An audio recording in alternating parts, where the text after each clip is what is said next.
অপরিকল্পিত বনায়ন, বন্যপ্রাণীর আবাসস্থল ধ্বংস ও শিকারের কারণে অস্তিত্ব সংকটে পাহাড়ের জীববৈচিত্র্য। এরই মধ্যে বিপন্ন প্রায় এশিয়ান বন্য হাতি, মেঘ চিতা, সাম্বার হরিণ, রাজধনেশ সহ বিভিন্ন প্রজাতির পাখি ও প্রাণী।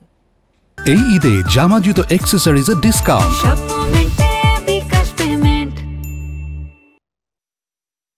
বিভিন্ন প্রজাতির জীববৈচিত্র্যের নিরাপদ আবাস ৩ পার্বত্য জেলা।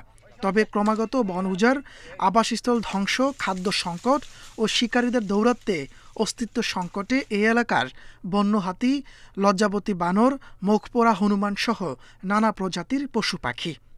এক সময় অনেক রিজার্ভ ফরেস্ট ছিল, সেগুলা দিন দিন উজাড় হওয়াতে তাদের আবাসস্থল সীমিত হয়েছে এবং বিভিন্ন ক্ষেত্রে দেখা যাচ্ছে যে তাদেরকে হত্যাও করা হচ্ছে।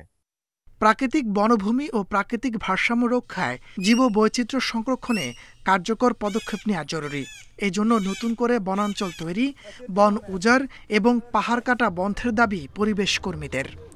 প্রাকৃতিক বন কেটে সেখানে কাঁচাবাদ চাষ, প্রচুর ছড়া, পাম, সেগুন বিভিন্ন চাষ করতেছি, যেগুলো আমাদের মাটিকে যেমন বনকে ধ্বংস করতেছে, মাটিকে ধ্বংস করতেছে, নদী নালা ধ্বংস করতেছে, পুরো ইকোসিস্টেমকে পুরো ধ্বংস করে দিচ্ছে। সম্প্রতি গন্ধ গোকুল, লজ্জাবতী বানর, গুইসাপ সহ একাধিক বন্যপ্রাণী উদ্ধারের পর খাগড়াছড়ির প্রাকৃতিক বনে ছেড়ে দিয়েছে বন বিভাগ। এসব প্রাণী সুরক্ষায় বিভিন্ন পদক্ষেপের কথা জানিয়েছেন বন কর্মকর্তারা। সচেতনতামূলক বিভিন্ন কার্যক্রম আমরা গ্রহণ করেছি। আমরা স্কুল, স্থানীয় জনগোষ্ঠী, এখানকার যারা বয়োজ্যেষ্ঠ লোক, আইন শৃঙ্খলা প্রয়োগকারী যারা বাহিনী আছে, তাদের সমন্বয়ে আমরা বিভিন্ন মত বিনিময় সভার আয়োজন করেছি।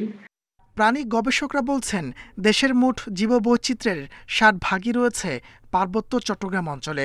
অস্তিত্ব সংকটে থাকা বন্যপ্রাণী রক্ষায় প্রয়োজনীয় পদক্ষেপ নেওয়ার আহ্বান তাদের।